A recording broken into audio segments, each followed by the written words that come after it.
그럼 우리가 정확히 제로에 와 있는지 확인해 보겠습니다. 신경애과 강의 시리즈의 마스터 클래스에 오신 모든 분들을 환영합니다. 오늘은 에드워드 스미스 박사님의 소아 해면종에 대한 강연을 들을 수 있는 영광과 특권을 누리고 있습니다.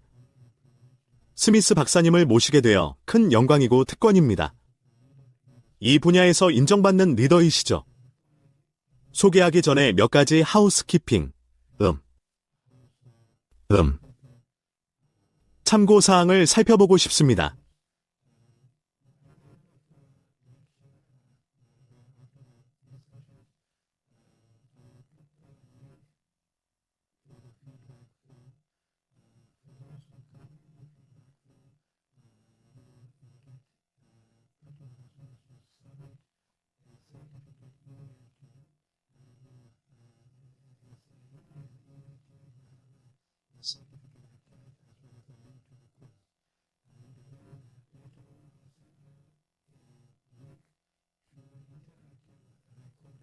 제가 말하는 대화형 녹화는 동영상을 의미합니다.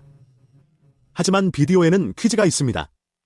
따라서 섹션으로 이동하기 전에 스스로에게 물어볼 수 있습니다. 따라서 더 대화식이며 원한다면 질문을 할 수 있습니다. 그리고 스미스 박사의 답변을 기대하며 스미스 박사의 답변을 기다리겠습니다. 그래서 보통 유튜브에 올라오는 질문은 대부분 사용자가 직접 올리는 것이죠. 하지만 이것은 대화형 플랫폼입니다. 그리고 가끔 대본도 보내드릴 거예요. 강의를 읽는 것은 언제나 좋은 일이죠. 그래서 강의 대본도 이메일로 보내드리겠습니다. 그리고 강의 중에는 동영상과 오디오를 음소거 상태로 유지해주세요.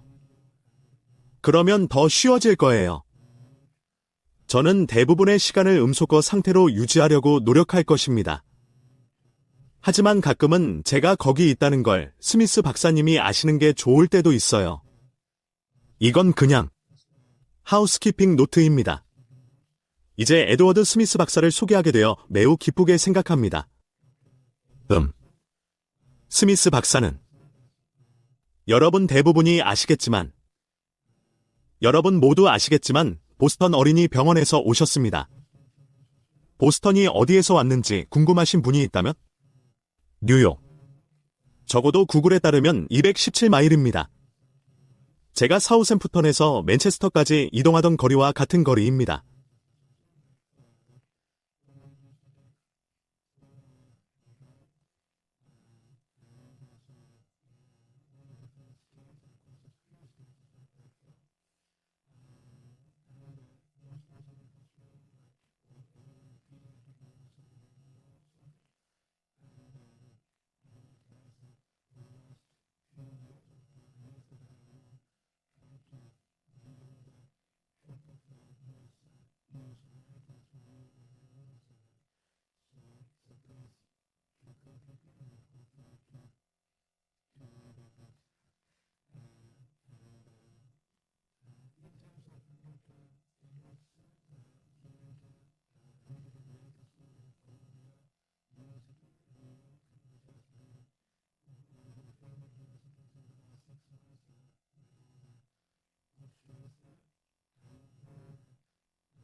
그 후 그는 보스턴 아동병원에서 소아신경외과 펠로우십을 받았는데 그 중에서도 마이클 스카트 박사와 함께했습니다.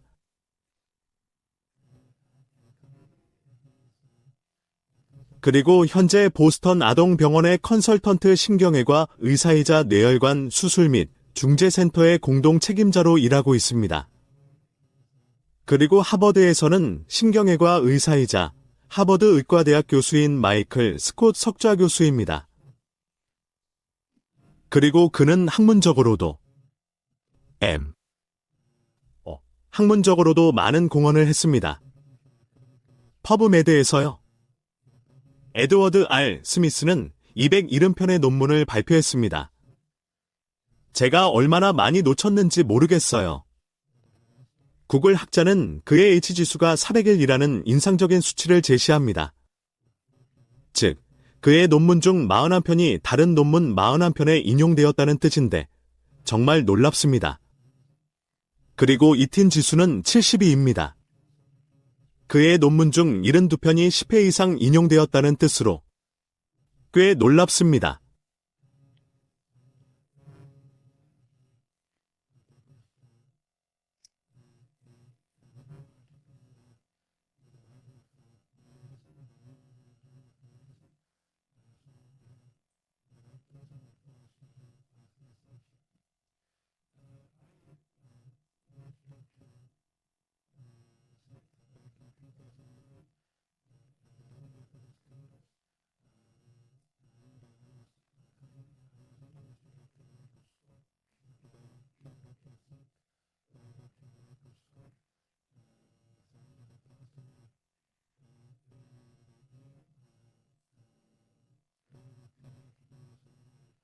그리고 제가 스미스 박사와 함께 일한 이후로 그는 리스트 서브에 여러 가지 방식으로 기여해왔습니다. 그래서 저는 스미스 박사님의 모든 협업과 목록에 대한 기여에 대해 매우 감사하게 생각합니다. 더 이상 고민하지 않고 스미스 박사님께 연단을 드립니다. 강연을 해주셔서 감사합니다. 감사합니다. 여기 오게 되어 영광이고 항상 반갑습니다. 오늘은 해면 기형에 대해 이야기할 건데 여기서부터 시작하겠습니다. 화면 잘 보이시나요? 네, 괜찮아 보이네요. 완전 괜찮아요. 멋지네요. 저는 공개할 것이 없습니다. 그리고 저는 이 분야의 연구 분야가 매우 흥미롭기 때문에 임상적인 측면부터 시작해서 조금씩 나아갈 것이라고 생각했습니다. 임상적인 측면부터 말씀드리자면 사람들이 해면 기형에 대해 이야기할 때 환자 입장에서도 이런 질문이 나옵니다. 그게 무엇일까요? 어떤 병리가 있을 때마다 왜 문제가 되는지 정의하는 것은 의사로서 당연한 일이라고 생각합니다. 우리는 그들을 치료합니다. 그리고 특히 치료 문제가 있는 외과 분야의 사람들을 위해 우리는 자연사를 최대한 이해해야 누가 수술 대상으로 선택되고 적응증이 무엇인지 지능적으로 알 수 있다고 생각합니다. 그래서 저는 과학 세계로 조금 뛰어들기 전에 그 지식을 요약하기 위해 최선을 다하려고 노력할 것입니다. 많은 사람들이 알고 있는 내용이지만 사람들은 다음과 같이 설명했습니다. 서로 달라붙지 않는다는 것입니다. 솔직히 말해서 저는 멀베리를 본 적이 없습니다. 하지만 뽕나무는 다엽질의 작은 덩어리입니다. 뇌에서 발생하죠. 때때로 그 옆에 발달성 정맥 이상이 있을 수 있습니다. 헤모시데린이라는 물질이 그 주위를 둘러싸고 있는데 이 물질에 대해서는 잠시 후에 설명하겠습니다. 그리고 방사선 후 또는 자연적으로 발생할 수 있는 산발적 형태이거나 이 세 가지 유전자가 있는 유전적 형태일 수 있습니다. 상상력이 풍부한 이름은 아니지만 세 가지입니다. 기본적으로 느린 흐름입니다. 따라서 동정맥류나 동맥류와는 다릅니다. 그리고 사람들은 이것을 알고 있습니다. 파열되지 않습니다. 매우 흔하며 인구의 0.5% 정도의 영향을 미칩니다. 그러니까 대략 200명 중 1명은 어딘가에 동맥류가 있다는 뜻이죠. 정맥류는 본질적으로 미성숙한 혈관입니다. 대부분 내피 세포입니다. 그리고 큰 문제 중 하나는 과학 부분에서 잠시 이야기하겠지만 이 세포들이 서로 달라붙지 않는다는 것입니다. 그리고 세포 접착과 평활근 세포의 실패로 인해 이전 슬라이드에서 보여드린 뽕나무와 같은 거품이 생기고 내피가 새는 내피가 생겨서 의사로서 환자에게 영향을 미치는 출혈이 발생합니다. 중요한 것은 최근 장에 gram 음성 박테리아가 있는 장내 미생물 본집의 역할에 대한 이해가 높아졌다는 점입니다. gram 음성균은 체내를 순환하는 지질 다당류를 만들어 내피 세포의 수용체인 TL-닥터4와 같은 통행료와 같은 수용체사를 자극합니다. 그리고 이것이 중요한 이유는 이 CCM 단백질의 단백질 복합체와 상호작용하여 기본적으로 세포를 망칠 수 있기 때문입니다. 멋진 하버드 용어이지만 장과 뇌의 상호작용을 보는 것은 정말 흥미롭고 이에 대해 조금 더 이야기하겠습니다. 더 있습니다. 이것들의 대부분은 산발적이며 단독 병변입니다. 하지만 약 30%의 경우 상염색체 우성 돌연변이가 있을 수 있습니다. 그리고 이들은 일반적으로 여러 병변을 가지고 있습니다. 다시 말하지만 유전자와 해당 단백질은 CCM1은 비판1, CCM2는 OSM, CCM3은 PCDC입니다. 이 세 가지 유전자 중 하나의 돌연변이가 전체 가족성 사례의 약 90%를 차지합니다. 다시 한번 말씀드리자면 교육생들에게 매우 중요한 보드 질문입니다. 시험용이지만 유전학을 이해하려면 이것을 아는 것이 중요하다고 생각합니다. 그래서 CCM1은 본질적으로 정상 상태의 키나아제를 억제합니다. 그래서 이 돌연변이가 생기면 이 키나아제가 과잉 활성화됩니다. 그리고 이 액틴 섬유는 기본적으로 너무 활성화되어 세포 간의 연결이 끊어집니다. 세포 접합부 말이죠. 그래서 이런 것들이 새는 거죠. CCM2 역시 이를 조절하는 복합체를 가지고 있으며 비슷한 문제를 일으킵니다. 또한 CCM2는 혈관 신생에 영향을 미치기 때문에 이 아이들은 주변에서 조금 더 성장할 수 있습니다. 그리고 CCM3은 취약의 표현형인 경향이 있습니다. 이것은 세포 부착뿐만 아니라 세포 사멸에도 영향을 미칩니다. 그리고 이것은 장에서도 큰 역할을 합니다. 따라서 세 가지 중 CCM3이 가장 나쁜 경향이 있습니다. 출혈이 있기 때문에 문제가 됩니다. 이것은 척수 기형입니다.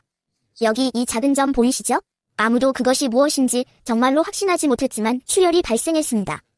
여러분 모두 아시다시피 민감한 부위에서 큰 출혈은 아니지만 심각한 문제를 일으킬 수 있습니다. 그렇다면 이것이 무엇이고 왜 문제가 되는지, 누군가 이 병에 걸렸다는 사실을 알게 되면 어떻게 해야 할까요? 그래서 이러한 일면 기형은 드물고 자연사, 치료 및 결과에 대한 데이터가 매우 제한적입니다. 그래서 적어도 미국에서는 그리고 다른 많은 곳에서도 우리가 시도한 것 중 하나는 증거에 기반한 지침을 만드는 것입니다. 그래서 우리는 최근 미국 심장협회의 뇌졸중 협회 가이드라인이 19년에 나왔고 혈관종 연합 가이드라인도 25년 초에 발표될 것으로 예상되는 새로운 가이드라인을 방금 제출했습니다. 그러나 그것은 실제로 증거가 얼마나 제한적이며 이를 홍보하기 위해 이러한 종류의 회의가 필요한 이유를 보여줍니다. 연구. 우리는 자연력을 살펴보고 치료하기에 적합한 어린이가 누구인지 이해하려고 노력했습니다. 우리가 발견한 것은 아이들이 출혈을 보일 가능성이 매우 높다는 것입니다. 약 62%의 아이들에게서 가장 흔한 증상입니다. 이는 발작과 어느 정도 겹치는데 현재 미국에서는 약 4분의 1의 어린이가 발작을 일으키고 있습니다. 그리고 외상과 같은 다른 이유로 스캔을 한 후에 발견되는 것 같습니다.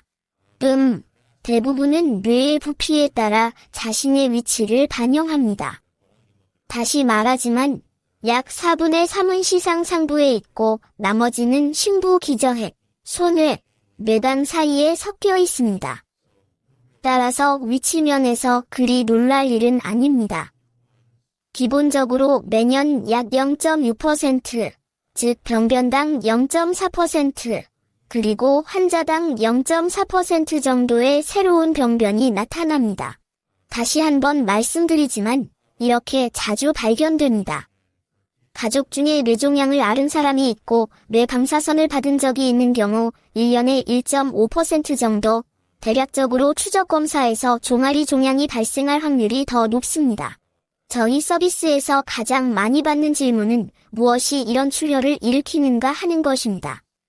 그래서 저희 동료 중 한 명인 UCSF의 헤더 플러튼이 쓴 아주 좋은 논문이 있었습니다.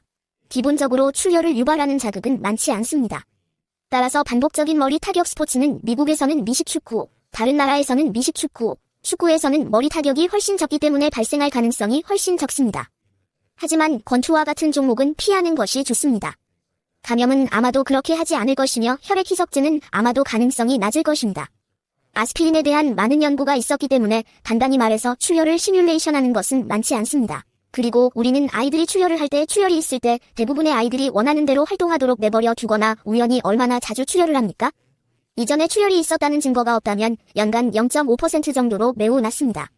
하지만 출혈이 있었던 적이 있다면 집단화 효과가 있습니다.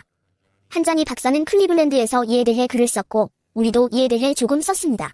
하지만 처음 3년 동안은 연간 18%에 달할 정도로 높습니다. 따라서 출혈이 발생하는 경향이 있습니다. 약간의 집단 활동이 있다가 그 이후에는 조용해집니다.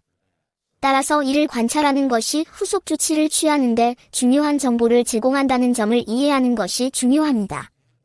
예를 들어 발견 후 이 아이들을 얼마나 자주 스캔해야 할까요? 저희는 이러한 자연력 데이터를 가지고 있기 때문에 보통 5년 동안 1년에 한 번씩 검사를 해왔습니다. 이는 미국의 가이드라인에 반영되어 있습니다.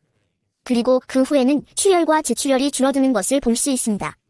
그래서 그 이후에는 보통 3에서 5년마다 스캔 횟수를 줄입니다. 이것이 우리가 자연사 연구를 통해 설명하려고 노력하는 이유입니다. 좀 더 세분화하기 위해 다른 사람들은 특정 위치에서 어떻게 작동합니까? 예를 들어 기저핵을 살펴본 결과 깊은 기저핵 병변이 있는 경우 안모 운동이나 발작을 보이는 경우가 많다는 것을 발견했습니다. 기본적으로 우리가 발견한 것은 이러한 병변이 성장하거나 증상이 있는 경우 일반적으로 수술에 적합하고 제거할 수 있다는 것입니다. 반복적으로 출혈이 있고 수술 통로가 있다면 제거해야 합니다. 하지만 크기가 작고 출혈이 없고 증상이 없는 경우에는 보통 그냥 두는 경우가 많습니다. 그리고 이것은 기저핵뿐만 아니라 많은 깊은 병변에 대한 질문과 레이저 조명 및 집속 초음파로 조금씩 성장하고 있는 영역 중 하나입니다. 그리고 이것은 현재 진화 중인 영역입니다. 다른 위치, 우리 대부분이 볼 수 있는 아주 고전적인 위치는 일상적인 슈퍼 천막, 역, 해면상 말퍼 에이스입니다. 이전 슬라이드에서 보셨듯이 거의 대부분이 다른 슬라이드에서 보셨듯이 약 4분의 3이 이렇게 될 것입니다. 기본적으로 이 아이들이 발작을 보이는 경우 병변을 제거하는 것만으로도 발작의 감소 또는 완치 가능성이 80% 이상, 완치 가능성이 약 96%라는 것을 이해하는 것이 중요합니다. 따라서 반드시 에코그를 사용하거나 헤모시데린을 모두 제거할 필요는 없습니다. 레저를 제거하는 것만으로도 발작 결과가 크게 개선될 수 있습니다. 그리고 이것은 사람들이 헤모시데린을 너무 공격적으로 쫓는 것에 대해 중요한 점이라고 생각합니다. 결론은 절제만으로도 각도 점수나 발작 증상을 개선할 수 있다는 것입니다. 이것은 우리가 그것들을 제거해야 한다는 것을 암시한다고 생각합니다. 올해 발표된 가이드라인의 새로운 점 중 하나는 이전과 달리 발작이 한 번 또는 두 번만 있어도 절제해야 한다는 것입니다. 수술이 아닌 약물로 치료할 수 있습니다. 발작 환자의 경우 조기에 절제하는 것이 장기적인 관리에 더 좋다는 증거가 있습니다. 요점은 좀 더 공격적으로 대처하느냐 아니면 그냥 하느냐 하는 것입니다. 미국 나이키의 경우처럼 증상이 있거나 비교적 안전한 위치에 있거나 약물 치료가 필요한 발작이 있는 경우 수술적 절제를 상당히 공격적으로 시행하는 경향이 있습니다. 이제 우리는 자연사에 대해 이야기했고 치료 방법에 대해 이야기했습니다. 외과의사로서 우리는 항상 어떻게 하면 치료를 개선하거나 더 나은 치료법을 만들 수 있을지 고민해야 한다고 생각합니다. 그래서 외과의사로서 첫 번째 쉽고 낮은 열매는 외과적 발전이라고 생각합니다. 어떻게 하면 이걸 제거할 수 있을까요? 가장 도전적인 분야 중 하나이며 지금도 계속되고 있는 분야는 뇌간해면 기형입니다. 그리고 이것은 저의 초기 논문 중 하나일 뿐이고 많은 사람들이 저보다 이것을 더 잘하지만 뇌간해면 기형은 특히 껍질 표면에 오는 경우 제거할 수 있다는 것을 권장하고 이해하는 것이 중요하다고 생각합니다. 이것은 상당히 일상적인 접근 방식입니다. 거의 20년 전에 이 글을 썼습니다. 하지만 이러한 병변이 등 쪽 껍질 표면으로 오는 경우가 많다는 점을 다시 한번 생각해 볼 필요가 있다고 생각합니다. 그리고 이것은 당신이 거기에 도달할 수 있는 경로입니다.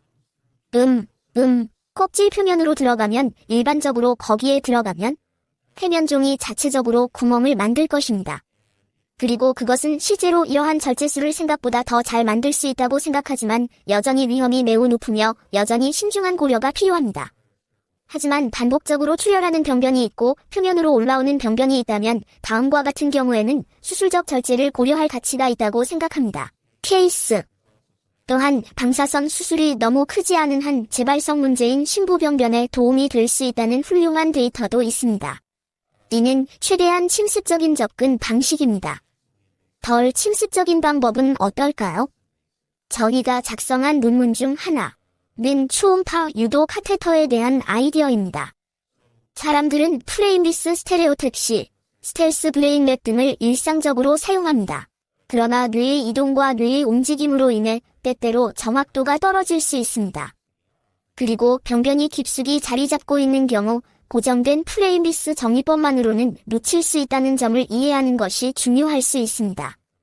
이것이 바로 초음파가 필요한 이유입니다.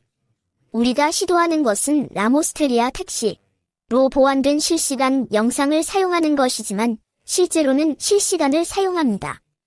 그리고 카테터를 통해 병변에 직접 들어가서 병변을 따라가면서 바로 내려갑니다.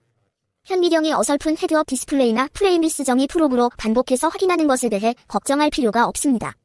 카테터를 삽입하고 바로 아래를 따라가기만 하면 실시간 데이터를 얻을 수 있습니다. 어떻게 하나요? 기본적으로 궤두술이나 두개골 절제술을 합니다. 초음파로 병변을 확인합니다. 거기에 카테터를 넣습니다. 직접 지도하에 실제로 카테터가 들어가는 것을 볼 수 있고 그 다음에는 바로 그 아래를 따라 움직입니다. 그건 오래된 초음파 사진이에요. 새로운 더 높은 품질의 초음파가 있습니다. 정말 훌륭해요. 이건 해면체가 아니에요. 작은 맥락막 신경총 종양입니다. 하지만 더 잘 이해가 되네요. 초음파로 카테터를 넣으면 카테터가 바로 들어가는 것을 볼 수 있고 구멍을 뚫을 수 있습니다. 그리고 놀라울 정도로 빠르며 프레임비스 정의법을 사용한 일부 이동보다 훨씬 더 정확하다고 생각합니다. 중요한 점은 현미경을 병변의 수직으로 설치한다는 것입니다.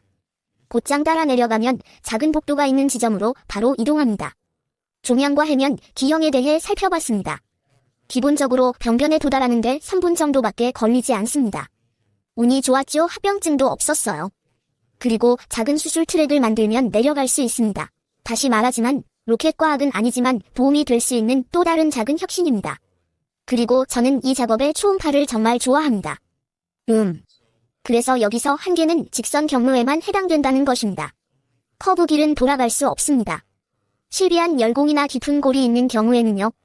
물론 AVM과 같이 유속이 빠른 혈관 병변에는 적용되지 않으며 초음파로 볼 수 있어야 하는데 택시쥐는 확실히 그렇습니다. 그래서 이것은 이를 조금 더 쉽게 만들고 사용자 정의할 수 있습니다. 수술을 좀 더 안전하게 하기 위한 또 다른 도구이자 도구 상자입니다. 그리고 종아리 깊은 입이 가장 어려운 것 같아요. 그래서 우리는 몇 가지 수술적 발전을 이루었습니다. 어떻게 적용할 수 있을까요?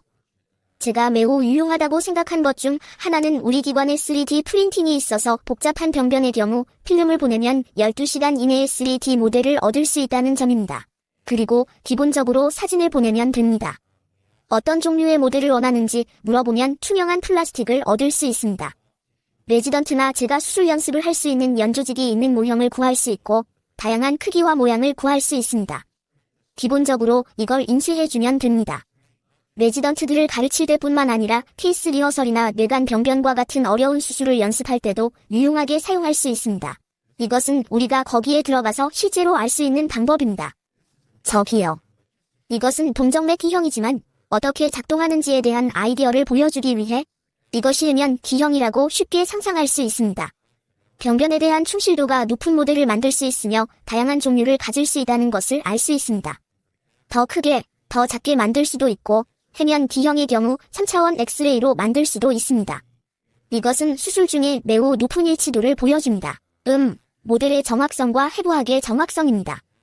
그래서 이 큰 배액정맥이 어디에 있는지 볼 수 있습니다. 공극동맥이 바로 이쪽과 저쪽에 있다는 것을 알 수 있습니다. 저기 오닉스가 보이시죠? 이것은 매우 중요합니다. 뇌간 해면 기형, 섬유관이 어디에 있는지, 뇌신경이 어디에 있는지 파악하고 수술 전에 리허설을 할 수 있는데 사용했습니다. 여기서 중요한 점은 모든 사람이 다 그런 것은 아니지만 특히 어려운 케이스를 위해 이런 검사를 할 수 있다는 것입니다. 모델과 수술 현장의 일치도가 매우 높습니다. 98%요. 오차가 2mm도 안 됩니다. 그리고 가장 중요한 것은 수술 시간을 12% 정도 단축한다는 것입니다. 따라서 이것은 케이스를 더 안전하게 만드는데 도움이 될 뿐만 아니라 비용에 민감한 병원을 가진 사람들에게 돈을 절약할 수 있고 이를 개시할 수 있습니다. 하지만 가르치는데 정말 도움이 됩니다. 임상적인 측면, 왜 이런 문제가 발생하는지, 누구를 수술하는지, 발작이 어떻게 도움이 되는지, 자연사에 대해 많이 이야기했습니다. 하지만 수술실의 이러한 기술적 발전 외에도 신경외과 의사로서 해면 기형 환자의 치료를 발전시킬 수 있는 다른 방법을 이해하는 것이 매우 중요하다고 생각합니다. 제가 연구실에 있는 모습이 그려집니다. 저는 틀에서 벗어난 생각을 잘하지만 의사들은 저를 틀 안에 가두는 걸 좋아해요. 하지만 해면 기형에 대한 많은 새로운 발전이 있었으며 과학의 흥미로운 발전의 시발점이 된 것 같아요. 약물 치료는 임박하지는 않더라도 매우 가까워진 것 같아요. 앞서 언급했듯이 특히 CCM1과 2는 이러한 로키나아제의 비정상적인 조절에 매우 관여합니다. 기본적으로 CCM1과 2의 돌연변이는 로키나아제의 활성을 증가시킵니다. 이 효소가 과도하게 활성화되면 내피세포가 비정상적으로 수축하고 움직이게 됩니다. 그래서 이러한 억제제를 만드는 것은 약물 치료로서 성장을 줄이고 강도를 높이고 출혈을 줄이기 위해 엄청나게 희망적이었습니다. 항염증요법이 생각되어 왔습니다. 사람들은 특히 베타 차단제와 프로프라놀롤에 대해 이야기했습니다. 여기서 아이디어는 직접적인 해면 기형 효과가 있다는 것 외에도 성인의 경우 혈압을 약간 낮추는 것 외에도 가능한 2차 효과로 항혈관 신생치료제로서 트롬보스폰딘을 차단하는 것이 제안되었습니다. 그리고 아토르바스타틴, 고콜레스테롤에 사용되는 이 스타틴은 또한 특정 동굴의 출혈률을 감소시키는데 약간의 효과가 있는 것 같습니다. 기형. 여기서 중요한 점은 약물 치료 분야에서 많은 희망적인 발전이 이루어지고 있다는 것입니다. 그리고 이것은 이러한 기형에 대한 분자적 이해에서 비롯된 것으로 뇌혈관 신경외과의 선봉에 서 있다고 생각합니다. 앞서 언급한 또 다른 것은 DATD에 대한 아이디어이며 특히 CCM3의 경우 이러한 결합 단백질 중 일부의 돌연변이가 존재하며 키나즈 중 하나인 맥산라고 합니다. 그리고 이것은 뇌뿐만 아니라 장에서도 매우 중요했습니다. CCM3을 가진 어린이나 환자는 종종 장 누수 문제를 겪습니다. 이것은 끈적임, 세포간 접착, 뇌해면 기형의 비정상적인 메커니즘이기 때문에 중요합니다. CCM에서는 3가지 돌연변이도 장에 영향을 미치는 것으로 보입니다. 이것은 기능기관으로서의 장에 영향을 미칠 뿐만 아니라 앞서 언급했듯이 그람 음성막대에도 영향을 미치기 때문에 2배로 중요합니다. 장내 미생물 군집의 일부로 장에 정상적으로 서식하는 미생물이 이 리포다당류를 생성합니다. 장에 누수가 생기면 장의 작은 그람 음성기관에서 생성된 다당류가 혈액으로 누출되어 순환계를 떠돌아다니다가 해면상 기형이 있는 뇌로 올라갈 수 있습니다. 그들은 이 TLD4 수용체, 이러한 통행료와 같은 도메인 수용체를 가지고 있으며 그람 단백질이 수용체에 부착됩니다. 출혈의 위험을 증가시키거나 악화시킬 수 있습니다. 따라서 출혈 위험을 줄이기 위해 마이크로바이옴을 조정하거나 CCM3 돌연변이를 치료하는 방법에 대해 많은 고민이 있었습니다. 그리고 이것은 적어도 CCM3변이 환자의 추가 출혈과 그들의 표현형이 더 공격적인 이유에 기여할 수 있다고 생각됩니다. 비타민 D3도 잠재적인 약재로 언급되어 왔으며 적절한 양의 햇빛을 받는 곳에 사는 대부분의 사람들에게는 중요하지 않을 것입니다. 구름이 적은 영국에서는 그렇지 않을 수도 있지만 예를 들어 지구의 기울기로 인해 어둠이 길어지는 북유럽 국가에서는 확실히 비타민 D 수치가 낮을 수 있고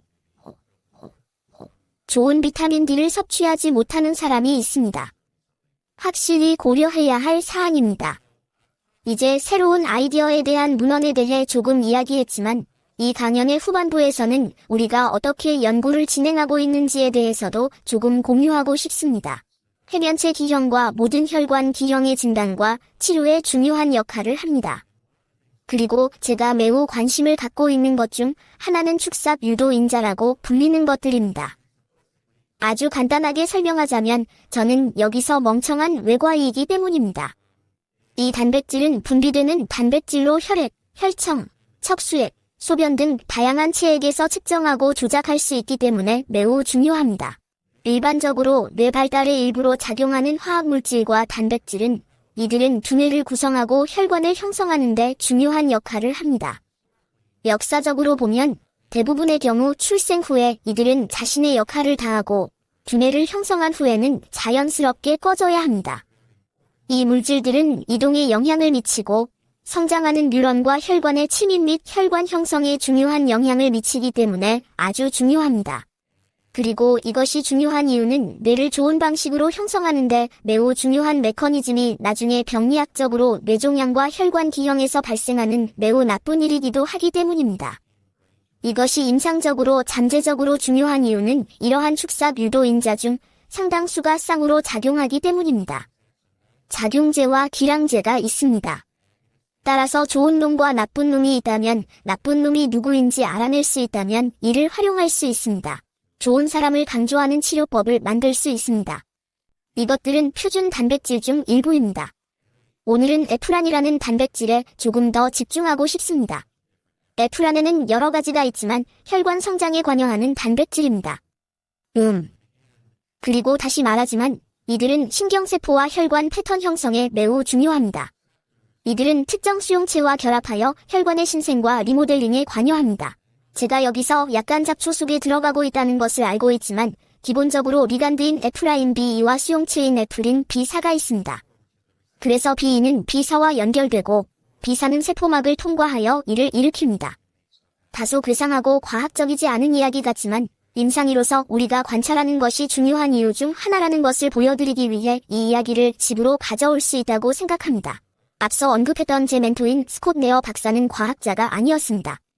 연구실도 없었고요. 하지만 그에게는 매우 예리한 관찰력이 있었습니다.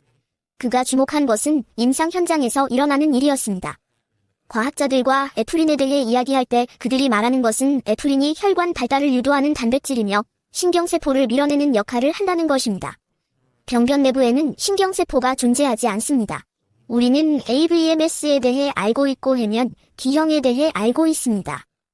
그 안에는 신경조직이 없습니다. 두 번째는 의사로서. 마이크, 스콧 의사가 수술했을 때 수술실 사진을 보면 과학자와 다른 점은 이러한 병변이 정맥과 모세관 해부학, 해면 기형을 따르는 경향이 있으며 뇌 조직이 개입하지 않는다는 것입니다. 과학자들이 세포 배양에서 보는 것과 수술실에서 외과의사가 자궁경부암을 수술할 때 보는 것이 동일합니다. 그래서 스콧 박사는 항상 이렇게 말하곤 했죠. 에드, 이런 관찰이 있다면 중요한가요? 당신이 하고 있는 일과 어떤 관련이 있을까요? 그래서 과학계에서 밝혀진 한 가지는 에브라임 B4와 에브라임 B2, 좋은 놈과 나쁜 놈, 리간드와 수용체가 있으면 일반적으로 균형 있게 존재한다는 것입니다. 자연의 모든 것이 그렇듯이 균형이 깨지면 질병으로 이어질 수 있습니다. 그리고 사람들이 발견한 것은 특정 마우스 모델과 특정 세포 모델에서 에프린 2가 너무 많고 에프린 4가 적은 불균형이 있으면 수용체와 리간드 사이의 불균형이 비정상적인 내피 세포를 생성하여 질병을 유발할 수 있다는 것입니다. 그래서 제가 여기서 보여드리고 싶은 것은 과학자가 정량화할 수 있는 분자를 볼 때 이 과학적 내용이 중요할 수 있다는 것입니다. 의사는 진단 도구가 될 수 있는 무언가를 보게 됩니다. 과학자들이 배양 접시에서 조작할 수 있는 무언가를 발견하면 우리는 치료법, 즉 약물을 위한 옵션을 보게 됩니다. 예를 들어 암 억제제를 예로 들 수 있습니다. 그리고 마지막으로 이러한 것들을 변화시키는 것에 대한 반응을 볼 수 있다면 장기적인 관찰에 도움이 될 수 있습니다. 예를 들어 과거의 비뇨기 바이오마커에 대해 이야기한 적이 있습니다. 깨어있는 분들이나 잠자는 분들을 위해서요. 제가 여기 강연 중간에 소변 농담으로 소변 바이오마커를 노란색으로 표시한 것은 한두 번 웃음을 주기 위해서였습니다. 하지만 줌으로는 알 수 없습니다. 그러니 여러분 모두 소변 농담에 히스테릭하게 웃으셨을 거라고 가정하겠습니다. 전에도 소변 바이오마커를 가지고 왜 소변을 사용하느냐고 질문한 적이 있습니다. 저렴하고 쉽습니다. 누구나 오줌을 싸죠. 바늘도 필요 없고요. 전 세계 어디든 배송할 수 있습니다. 그리고 MRI에서 얻을 수 없는 어느 정도의 특이성과 민감도를 얻을 수 있으며 MRI를 대체하는 것이 아니라 보완할 수 있습니다. 그리고 이것은 여기에서 볼 수 있는 종양과 혈관 기형의 생물학적 배경에 달려 있습니다. 그래서 우리는 이것을 발표했고 이러한 잠재적인 마커를 가질 수 있다면 해면 기형에서 다음과 같은 가능성이 있을 수 있다는 생각을 가졌습니다. 같은 불균형을 가지고 있을까요? 그렇다면 이를 측정하여 질병 상태를 이해하는 데 사용할 수 있을까요? 정상적인 세계에서는 에브라임 B2와 B4가 불균형을 이루고 있다면 우리는 동굴 기형의 세계에서는 에프라임 B2가 더 많은 자극을 받아 불균형한 성장으로 인해 이러한 기형이 발생한다는 가설을 세우고 있습니다. 우리는 이것을 살펴봤고 이것이 왜 중요한지 보여주는 한 예일 뿐입니다. 이것은 일반 혈관 세포를 카메라로 촬영하고 개별 세포의 표시를 한 다음 시간이 지남에 따라 세포가 얼마나 움직이는지 관찰합니다. 뇌의 정상적인 혈관 세포는 한 영역에 머물면서 자기 일을 합니다. 반면 해면 D형 환자의 샘플을 보면 혈관세포가 바나나처럼 움직이는 것을 볼 수 있습니다. 하버드에서 사용하는 멋진 용어지만 혈관세포는 여기저기서 움직입니다. 그리고 이러한 운동성 증가는 상상할 수 있듯이 건강한 뇌의 모세혈관처럼 단단한 모세혈관 대신 해면상 D형 모세혈관이 사방으로 움직인다는 사실과 직접적으로 관련이 있습니다. 그들은 신축성이 있고 크고 이것이 바로 우리가 수술실에서 외과의사로서 치료해야 하는 거품을 만드는 패트리 접시에서 보는 것과 같은 현상입니다. 이것은 실제 조직을 볼 때도 볼 수 있습니다. 해면 D형을 잘라내고 조직에서 에플린 B와 에플린 B4의 비율을 보면 해면 D형에서는 나쁜 에플린 B에 훨씬 더 많은 균형이 잡혀 있다는 것을 알 수 있습니다. 엄청나게 불균형한 상태입니다. 우리는 과학적 가설이 실제 환자 조직과 환자 샘플에서 실제로 존재한다는 것을 보여줄 수 있을 것입니다. 그리고 이것은 개입할 수 있는 기회가 될 수 있다는 것을 시사하기 때문에 매우 중요합니다. 왜 이런 일이 일어날까요? 그래서 사람들이 묻는 다음 질문은 좋아요. 정말 멋지네요. 이 단백질이 해면 D형의 성장에 관여한다는 가설이 있습니다. 이 단백질은 수술로 치료하는 비정상적인 거품을 만들어내죠. 하지만 애초에 왜 이런 일이 발생하는 걸까요? 무엇 때문에 이런 일이 시작될까요? 여기서 보여드리겠습니다. 다시 말하지만 이것은 제가 마지막으로 설명한 무거운 과학적 내용이지만 여기에 우리가 이야기했던 에플린 B4 수용체가 있습니다. 표면적으로는 이것이 에브라인 B가 결합하는 것입니다. 그러나 에브린 B4는 세포를 이동시키고 세포가 달라붙게 만드는 크고 긴 분자의 경로를 제어합니다. 그렇다면 왜 우리가 이것에 관심을 가질까요?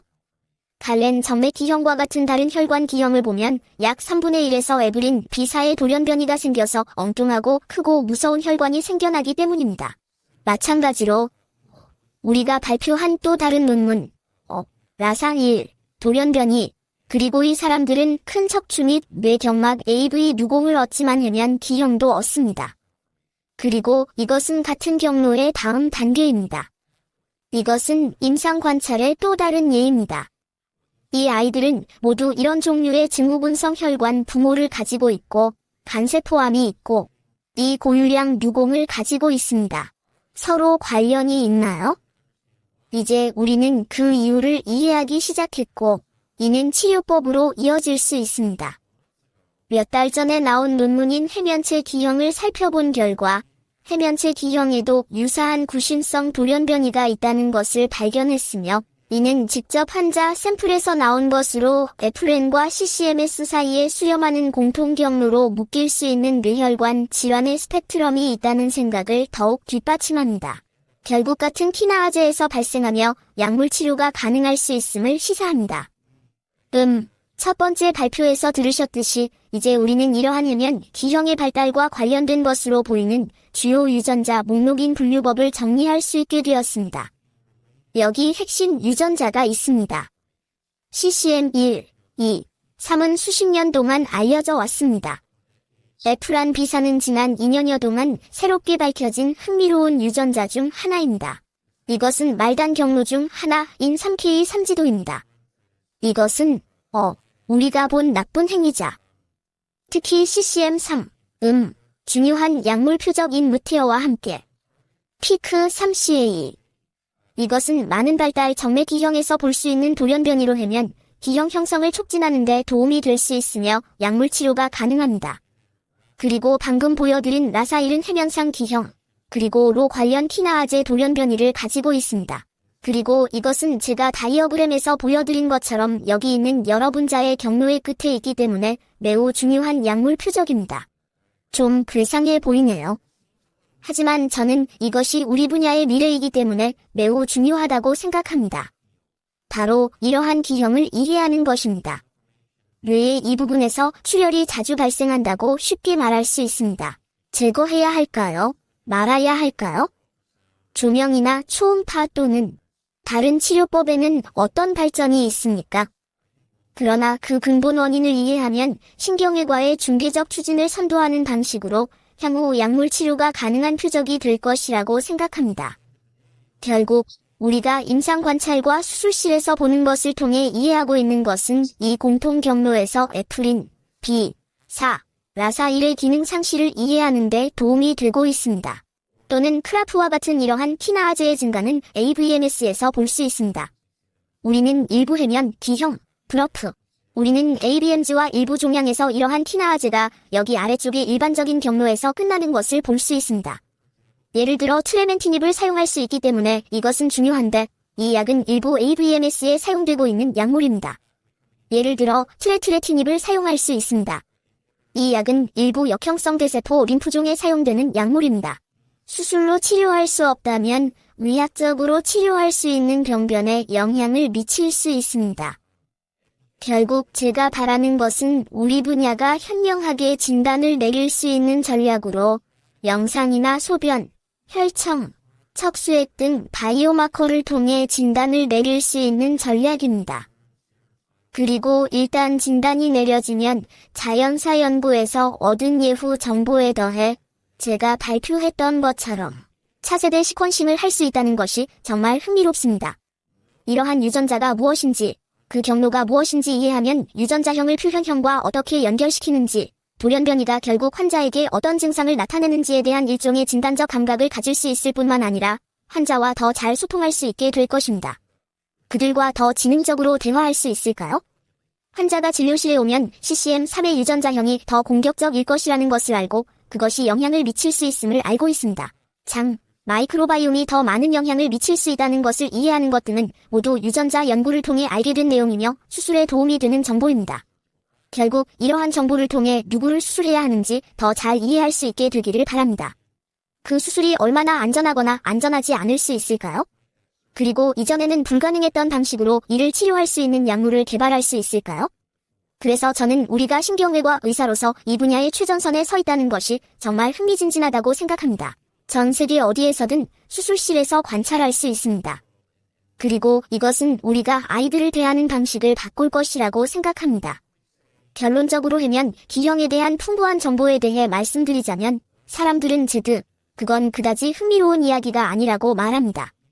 그냥 손이 닿을 수 있으면 잘라내고 살 수 없거나 방사선이 나오지 않으면 제거하라는 말만 하려고 합니다. 10여 년 전만 해도 그랬지만 지금은 상황이 많이 달라졌습니다. 해면상 기형은 심각한 의료 부담입니다. 200명 중 1명은 뇌 어딘가에 동골기형을 가지고 있습니다. 따라서 이것은 전 세계 사람들, 특히 어린이들에게 영향을 미칩니다. 이것은 우리가 여러 분야를 끌어들여야 하는 분야이며 초음파를 사용하는 것과 같이 간단한 것부터 자원 집약적인 것까지 외과적 발전을 위해 만들어야 할 여지가 많다고 생각합니다. 3차원 모델링, 궁극적으로는 집속 초음파, 방사선 또는 조명과 같은 것들까지 말이죠. 하지만 결국 이 질환은 당분간 외과적 치료가 필요한 질병입니다. 따라서 출혈의 위험을 이해하는 것이 중요합니다. 누구의 재발성 출혈인가? 간질 환자를 더 적극적으로 치료해야 한다는 사실, 헤모시데린을 모두 제거할 필요는 없다는 사실, 발달성 정맥 이상에 대해 주의해야 한다는 사실. 이 모든 것이 지금 당장 우리가 할 수 있는 발전이지만 앞으로의 치료의 미래를 위한 원동력이라고 생각합니다. 이러한 인구 연구를 통해 위험을 계층화하고 유전자 검사 및 바이오마커와 같은 것을 추가하면 개별 환자에게 가장 적합한 치료 계획을 명확히 하는 데 큰 도움이 될 것이라고 생각합니다. 물론 모든 사람이 이러한 리소스를 이용할 수 있는 것은 아니지만 이러한 리소스가 존재한다는 사실만으로도 어떤 환자를 추가로 치료할지 파악하는 데 도움이 될 수 있습니다. 검사를 받고 어떤 것이 안전하게 치료할 수 있는 것인지, 어떤 것이 완치될 수 있는 것인지에 대한 이해를 얻는 데 도움이 될 것입니다.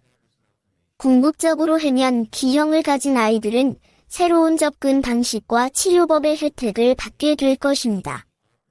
오늘 수술 기법, 수술 적응증에 대해 조금 말씀드렸는데 특히 분자 생물학의 급속한 발전과 함께 다음과 같은 다른 기술이 이 분야에서 어떻게 발전할지 기대가 됩니다.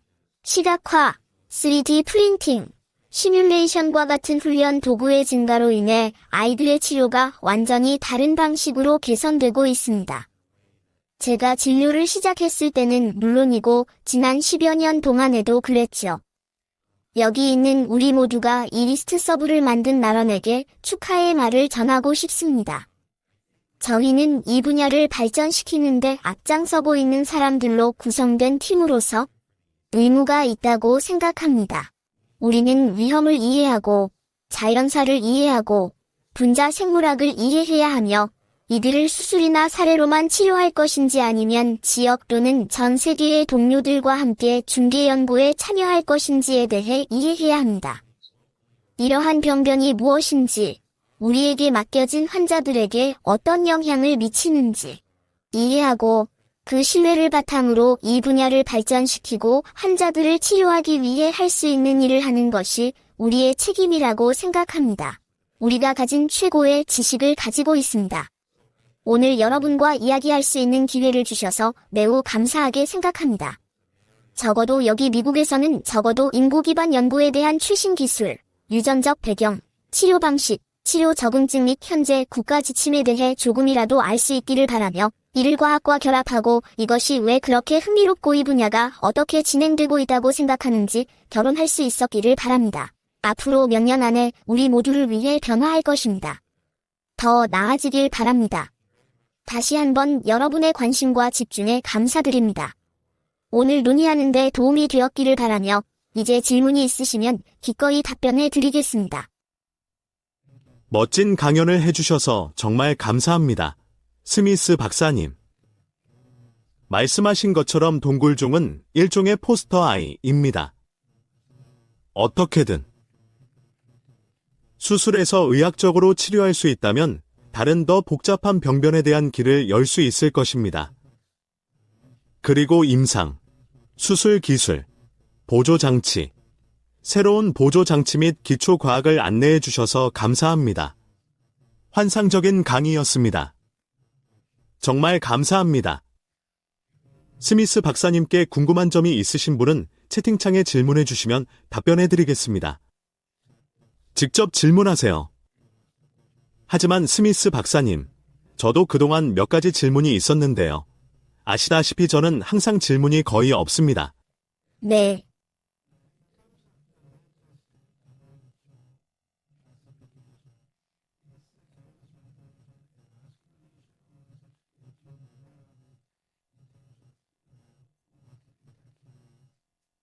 그래서 우리는 미국과 국제적으로 혈관종 연합 또는 해면 D형 치료 연합이라는 그룹이 있습니다.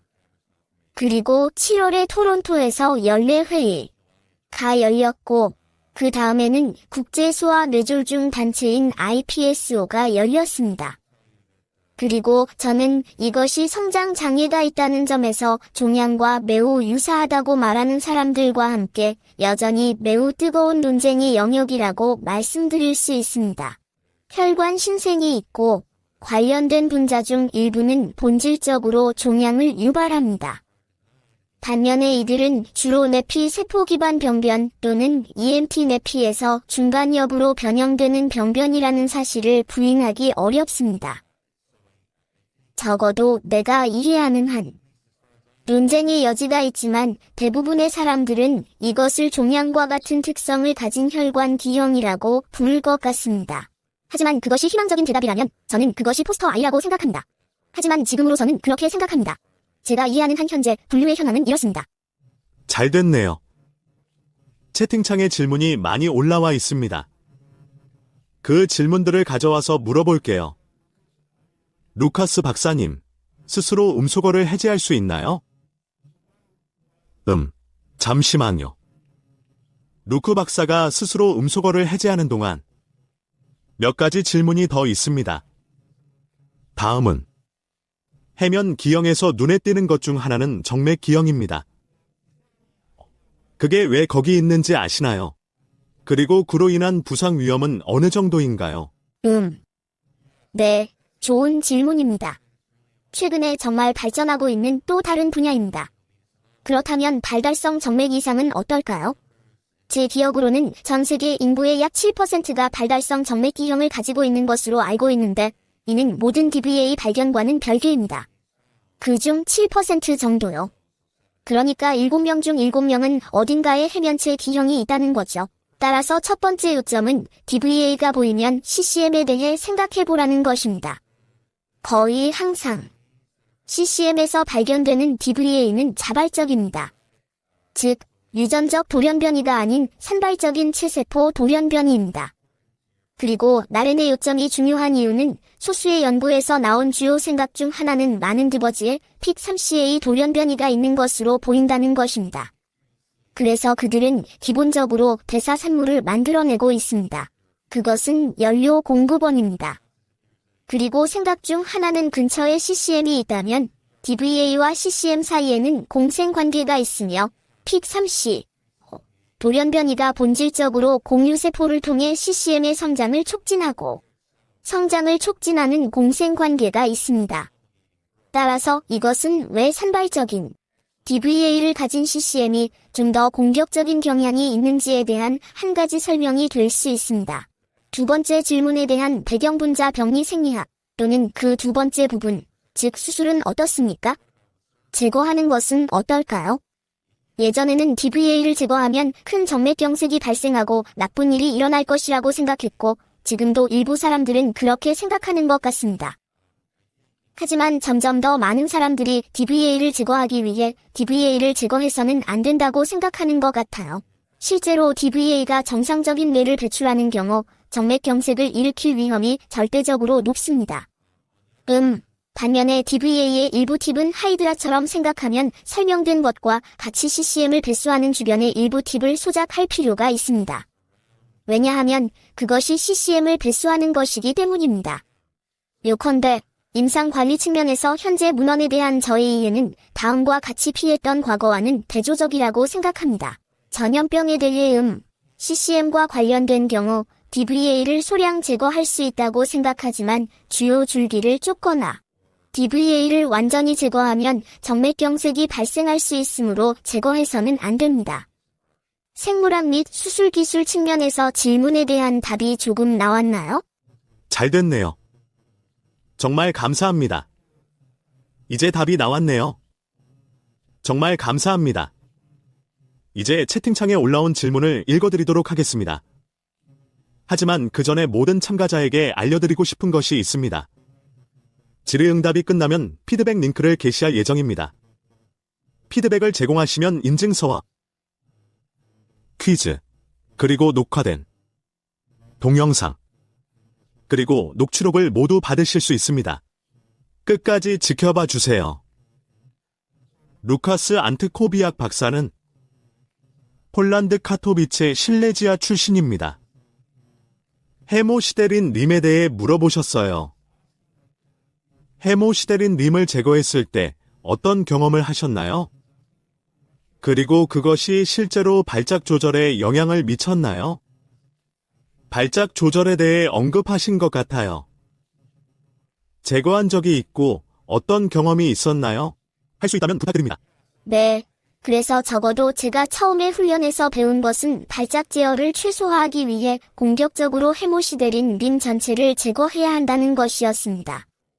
어린이 병원에서의 개인 시리즈뿐만 아니라 일부 메타 분석 및 기타 연구를 통해 우리가 발견한 것은 미국 심장협회 지침과 우리가 작성한 다른 기사에서 검토한 바에 따르면 아마도 공격적으로 제거할 필요가 없다는 것입니다. 헤모시데린을 계속 투여해야 합니다.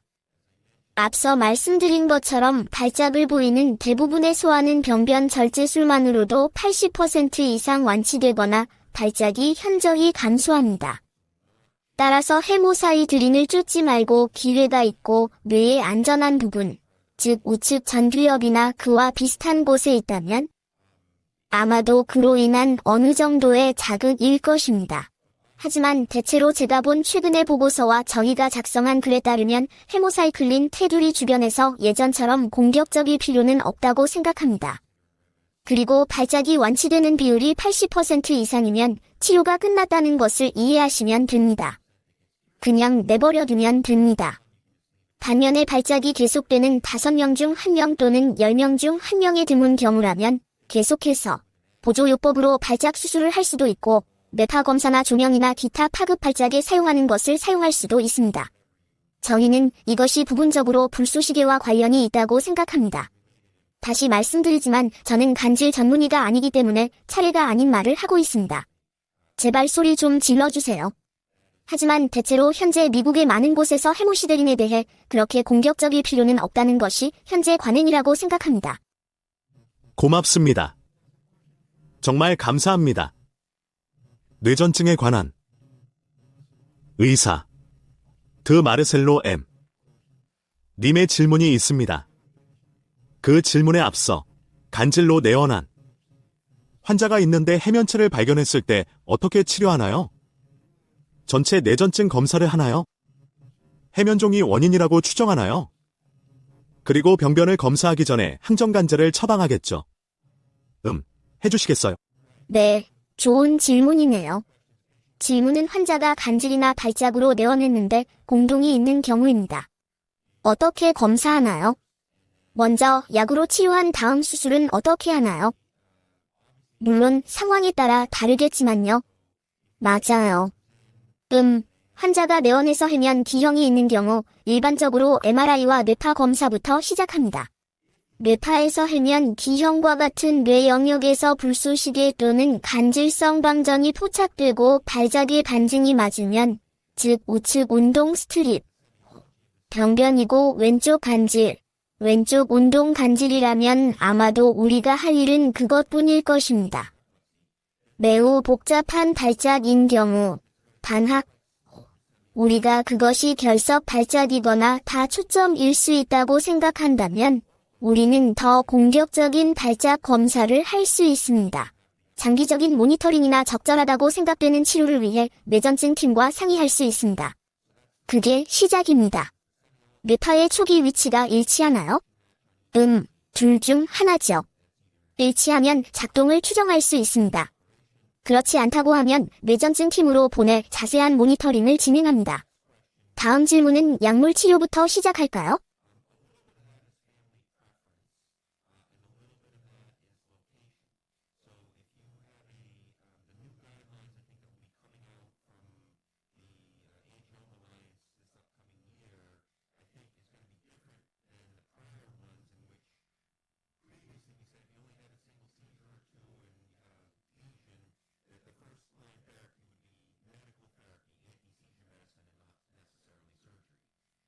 이와는 대조적으로 크리스 오길비와 다른 연구자들은 장기적인 발작 조절과 보호를 위해 조기에 공격적으로 절제하는 것이 장기적으로, 특히 소아에서 더 좋다고 제안한 데이터들이 더 많이 나오고 있다고 생각합니다. 그래서 저는 가족들의 의견을 듣고, 해면 기형이 까다로운 위치에 있거나 가족이 수술을 정말 싫어하는 경우에는 약물로 치료할 것이라고 생각합니다. 하지만 지금은 이전과 달리 발작이 한두 번만 있었더라도 훨씬 더 적극적으로 말하는 경향이 있습니다. 대부분의 수술 시리즈는 합병증 발생률이 매우 낮기 때문에 상당히 안전한 위치에 있는 경우 제거할 것을 권장합니다. 그리고 새로운 데이터에 따르면 수술적 절제 후 장기적으로 발작을 예방하고 약물을 복용하지 않을 가능성이 훨씬 더 높다는 것을 알 수 있습니다. 두 가지 질문에 대한 제 답변은 여기까지입니다. 다음 질문으로 넘어가기 전에 제가 놓친 것이 있나요? 바로 그거예요. 뉴잉글랜드 의학 저널에 실린 기사를 읽고 있었어요. 나중에 수술하면 발작을 줄일 수 있다고 읽었던 것 같아요. 하지만 뇌동맥류 초기에 수술하면요. 죄송하지만 해면체의 경우 발작의 위험이 높아질 수 있습니다. 아직 뇌전증이 없거나 이미 발작이 없는 경우인가요? 제 앞에 기사가 없습니다.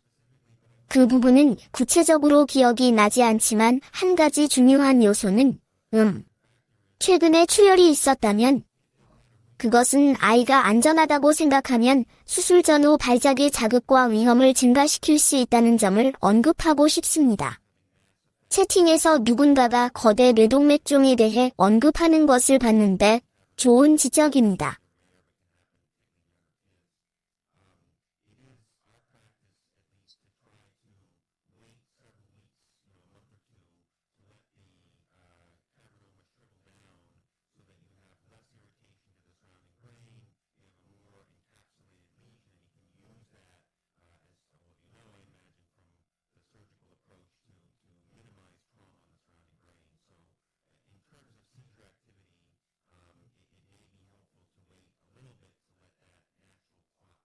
병변을 더 잘 볼 수 있습니다. 뇌에 대한 자극이 적고 절제술로 완치 가능성이 높습니다. 훌륭하네요. 고마워요. 마르셀로 박사가 질문한 것은 뇌전증의 레이저 절제가 좋은 선택이라고 생각하시나요? 네, 그래서 이것은 더 흥미로운 영역 중 하나라고 생각합니다. 최근의 발전에서 사람들이 레이저 절제에 대해 이야기할 때, 닥터 스톤, 우리 곳의 스켈리 스톤이 이것을 많이 하고 점점 더 보편화되고 있습니다. 간질 그룹과 이야기할 때, 스켈리와 이야기할 때, 라이트를 사용하는 이유는 정말 두 가지입니다. 하나는 훨씬 덜 수용되고 검증되었지만 여전히 역할이 있을 수 있다고 생각하는 것은 해면, 기형을 실제로 절제하여 축소하려고 시도하는 것입니다. 올려서 치료하는 거죠. 특히 더 큰 병변의 경우, AVM이나 동맥류와 같지는 않지만 혈관이라는 사실 때문에 이것에 대해 약간의 긴장이 있다고 생각합니다. 그러나 작은 기저핵 병변과 같은 깊은 병변에 대한 절제 치료로 라이트를 사용하는 것에 대한 열정이 커지고 있습니다. 그래서 이 분야는 진화 중이라고 생각합니다. 일반적으로 신부 병변이나 절제 치료에 대해 이야기할 때 일반적으로 깊고 작은 병변을 말합니다. 질문의 핵심인 뇌전증에 관한 것과는 대조적입니다. 제가 스켈릿과 이 일을 일상적으로 하는 다른 간질 외과 의사들과 이야기할 때 그들이 라이트에 대해 이야기하는 것은 종양 수술이나 다른 어떤 것과 마찬가지로 가장 먼저 문제가 되는 병변을 제거하는 것입니다. 리트는 아마도 두 번째 줄일 것입니다. 첫 번째 목표는 외과적으로 접근할 수 있는 한 병변을 제거하여 병변 절제술을 하는 것이어야 합니다. 강연에서 언급한 주의 사항을 고려할 때 가장 좋은 방법은 조명을 사용하지 않고 병변을 제거한 후 간질이 치료되는지 확인하는 것입니다. 반면에 간질이 완치되지 않거나 병변이 접근하기 어려운 곳에 있다면 많은 간질 사례에서와 같이 본질적으로 방화벽으로 사용할 수 있기 때문에 라이트의 역할이 훨씬 더 커집니다. 해면체의 기형 자체가 발작을 유발하는 것이 아니라고 추정하기 때문입니다. 해못이 들이니든 다른 것이든 저산소 상태이거나 화학적으로 손상된 해면, 기형 주변의 조직은 뇌의 주변 조직, 뇌의 일부를 레이저로 짤 수 있습니다. 하지만 병변을 제거하면 그게 아마 1차 치료일 겁니다. 그게 실패하면 조명이 두 번째 방법이 될 것입니다. 도움이 되셨는지 모르겠지만 장황한 답변입니다. 감사합니다. 그리고 절제술이라고 할 때 레이저를 쏘아서 응고시키는 것만 의미하는 건가요? 그런 뜻인가요? 네, 제 전문 용어는 제핑입니다. 네, 맞아요. 하버드 의과대학의 크고 멋진 터미널이군요. 다시 말씀드리지만 저는 이런 시술은 하지 않지만 병변의 열적 절제술은 저보다 더 똑똑한 스켈릭이 할 수 있을 것 같아요. 네, 하지만 레이저에서 발생하는 열을 통해 병변을 죽이는 아이디어는 발작 치료를 하는 전통적인 역할인 과는 대조적으로 병변을 죽이는 것입니다. 도움이 되나요? 물론이죠. 고마워요. 그리고 거대 동굴종에 대해 언급하셨습니다. 거대 코메도마에 대한 경험에서 어떻게 관리하셨나요? 솔직히 말해서 아직 몇 건밖에 없었습니다. 그리고 일반적으로 우리의 치료 전략은 대량 효과가 있는 경우 제거하는 것이었습니다. 중요한 것은 분명히 출혈과 부적절한 노출입니다. 우리는 두 가지 모두에 매우 공격적이었습니다. 제가 훈련생들에게 강조하는 것은 두 가지입니다. 첫째, 노출을 많이 해야 합니다. 제가 직장에서 농담 삼아 하는 말이 사람은 타협할 수 있지만 당신은 그렇지 않다는 거예요. 노출에 있어서는 타협할 수 없습니다. 따라서 모든 것을 볼 수 있고 액세스할 수 있습니다. 그래서 큰 궤두술을 한 거죠. 두 번째는 트랜스색삼산, 즉 TXA를 사용하는데 매우 열성적인 팬이 되었다는 점입니다. 마취과 의사 중 한 명인 수잔 구비는 이 방법을 옹호해왔으며 주로 2개 안면 수술에서 아이들의 출혈을 줄이기 위해 여러 임상시험을 수행했습니다.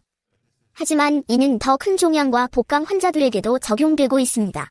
그리고 저는 이러한 매우 큰 병변에서 출혈을 줄이는데 TXA가 도움이 될 수 있다고 생각합니다.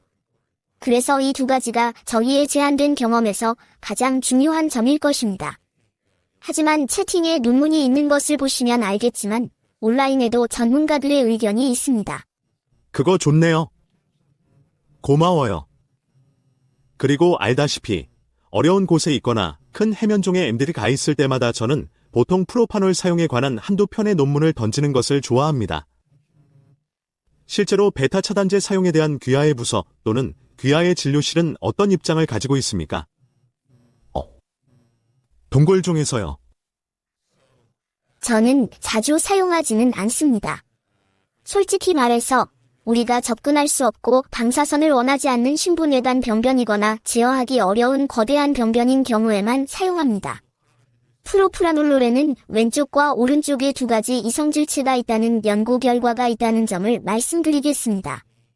그리고 이성질체 중 하나가 항성장에 더 효과적일 수 있습니다. 잠재력, 동굴 기형에 대해요. 안타깝게도 제약회사들은 적어도 지금까지는 동굴 기형만을 치료하는데 관심이 없었습니다. 왼쪽 거울상 이성질체인지 오른쪽 거울상 이성질체인지는 기억나지 않지만 치료 실험을 위해요. 그래서 저는 이것의 효능에 대한 제 경험이 상당히 제한적이라고 생각합니다. 그래서 저는 그다지 좋아하지 않습니다. 하지만 효과가 있긴 하죠. 정말 어려운 상황에 처해 있다면 가능하다면 이 제품을 생산하는 회사에 연락해 볼 수도 있습니다. 몇 개의 논문에서 어떤 이성질체가 더 나은지에 대해 언급하고 있습니다. 죄송하지만 왼쪽인지 오른쪽인지 기억이 나지 않습니다. 조이스 비쇼프 박사는 이 메커니즘에 대한 기초 과학을 발표한 사람 중 한 명입니다. 그녀의 연구를 찾아보고 싶으시다면 좋은 자료가 될 것입니다. 고마워요. 다발성 해면종이 있는 환자가 있다고 가정해봅시다. 그런 환자에게는 어떻게 접근하나요? 스미스 박사님. 때때로 발생하죠. 따라서 다발성 해면체는 가족 그룹 측면에서 많이 볼 수 있습니다. 맞아요. 그래서 기본적으로 3가지 큰 것이 있습니다. 첫 번째는 워크업입니다. 그래서 일반적으로 뇌 스캔을 받습니다. 여러 개의 해면체가 있는 경우 유전학자에게 의뢰하고 유전학자는 아시다시피 때로는 가족 사례에서 눈에서도 발생할 수 있음을 결정할 것입니다.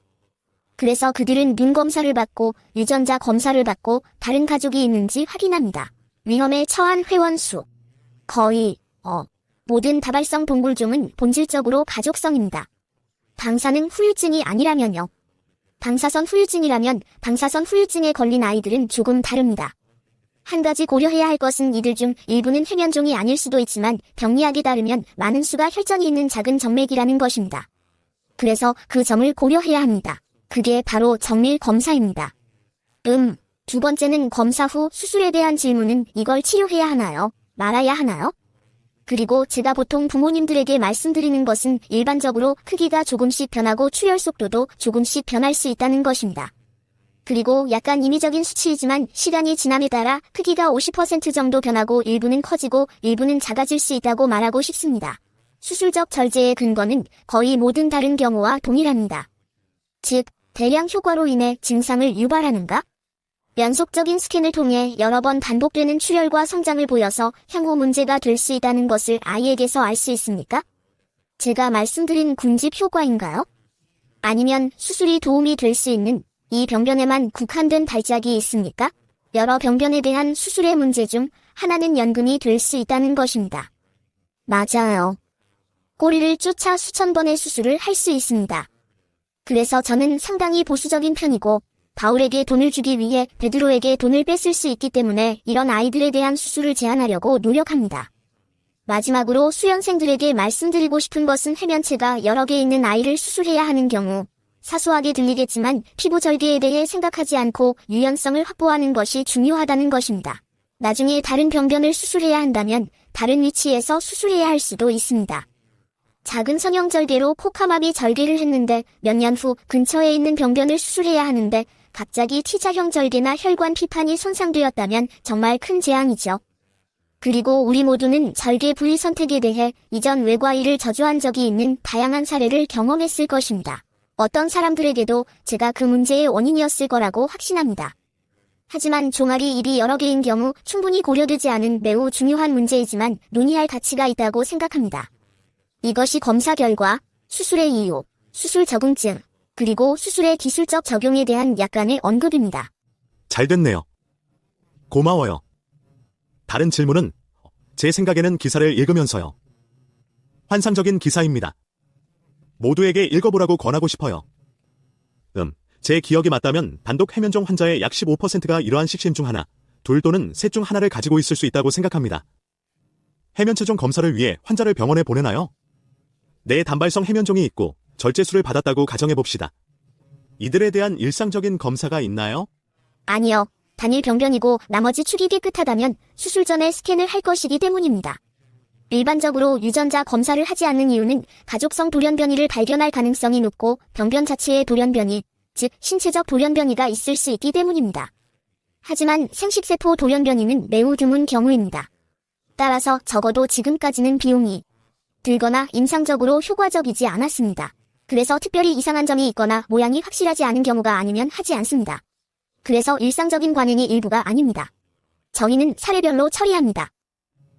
마지막 두 가지 질문에 대해 말씀드리겠습니다. 말씀하신 것처럼 해면체 종은 눈에도 발생할 수 있다고 하셨는데요. 단독 해면 정도요.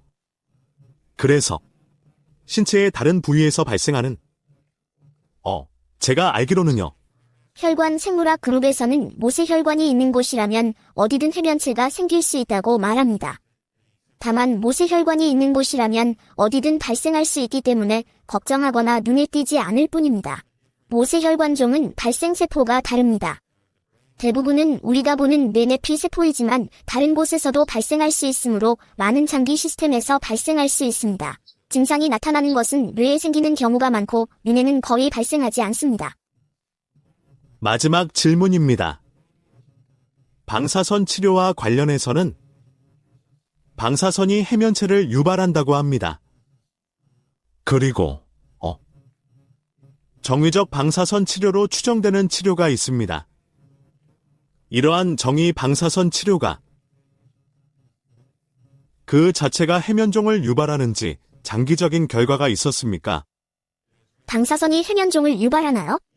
네, 제 생각에는 3에서 5% 정도 되는 것 같아요. 하버드의 동료 중 한 명인 니키 울리이가 뇌종양 환자들을 대상으로 방사선 치료를 받은 환자들을 조사한 좋은 논문이 있습니다. 그리고 전뇌와 정위 모두요. 그리고 양성자 치료를 사용하는 사람들을 위해 양성자에 대해서도 그녀가 쓴 별도의 논문이 있습니다. 그리고 제가 기억에 따라하고 있기 때문에 학교에서 약간 인용하고 있지만 그녀는 환자의 약 5%가 다음과 같이 말한 것 같습니다. 혈관 이상이 있다는 겁니다. 그 혈관 이상은 동정맥류일 수도 있고 혈전증일 수도 있고 모야병일 수도 있습니다. 그래서 매우 광범위한 버킷입니다. 그러나 그 중에서 그리고 다시 한번 논문을 보면서 생각나게 하지만 약 1-2%는 방사선 후 방사선 학적으로 해면종이라고 하는 무언가가 발생할 가능성이 있다고 생각합니다. 자, 최근의 일부 연구, 그리고 이것이 뉴 잉글랜드 저널 기사에서 언급된 것 같은데 역사적으로 방사선과 의사들이 진정한 해면종이라고 생각했던 것. 방사선 후 사실 혈전이 생긴 정맥일 수도 있습니다. 특히 뇌관과 정중선 영역에서 그렇습니다. 이것은 특히 두 개의 인두종이나 얼굴의 중간 선종 치료가 필요한 선종을 앓은 어린이에게 흔합니다. 이들은 매우 흔한 뇌관 연못, 뇌 중간 혈관 병변을 갖게 됩니다. 하지만 부검 연구 결과에 따르면 여러 개의 작은 정맥이 있는 것으로 추정됩니다. 정맥이 방사선에 의해 경화되고 혈액이 역류합니다. 약간의 국소적인 미세 출혈이 있습니다. 그리고 해무시데린 꽂힌 해면종으로 인식되는 것이지만 실제로는 일종의 혈관형입니다. 정연파 채널, 돌연변이가 있는 진정한 해면 기형이 있습니다. 예를 들어 CCM, 한 가지 돌연변이에서 볼 수 있습니다. 따라서 방사선 치료 후 몇 년 이내에 방사선과 관련하여 실제 기형이 발생할 수 있습니다. 이 중 일부는 미세 혈전증으로 인한 가짜일 수 있습니다. 장황한 답변이지만 조금이나마 도움이 되었기를 바랍니다. 도움이 많이 됐어요.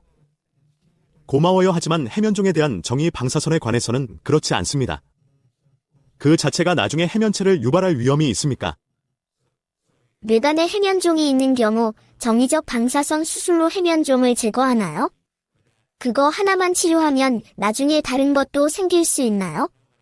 네, 정의 수술로 치료하는 경우가 너무 적기 때문에 그렇게 구체적으로 말할 수 있는 데이터는 없지만 치료 측면에서 효과적인 것 같습니다. 전 그냥 장기적으로는 모르겠어요. 바울에게 특별히 돈을 주려고 베드로의 돈을 빼앗는 건가요? 마지막에 제가 대답할 수 없는 어려운 문제를 내서 당황하게 하셨네요.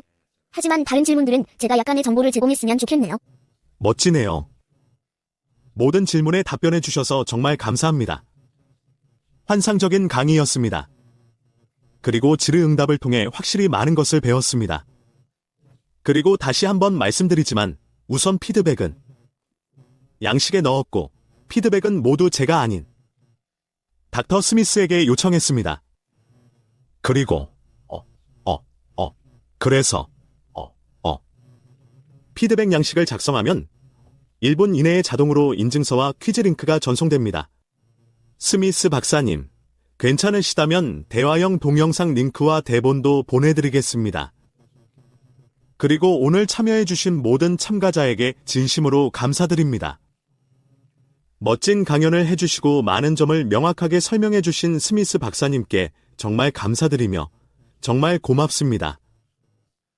곧 다시 뵙기를 기대하며 네팔에서 즐거운 시간 보내시길 바랍니다. 감사합니다. 만나서 반가웠고 이 포럼을 진행하게 된 것을 정말 축하하고 싶습니다. 정말 멋진 포럼입니다. 귀중하고 가치 있는 리소스이며 정말 대단한 일을 해주셨습니다. 정말 감사합니다. 그리고 참여해주신 모든 분들께도 감사드립니다. 여러분 모두 좋은 하루 보내시길 바랍니다. 정말 감사합니다. 인증서와 관련하여 궁금한 점이 있으신 분은 언제든지 이메일을 보내주세요. 정말 감사합니다. 웨비나를 10분 동안 켜놓을 테니 여러분 모두 링크를 받으실 수 있도록 로 이동하겠습니다. 그리고 1시간 후에 피드백 양식을 닫겠습니다. 정말 감사합니다. 이만 끊겠습니다.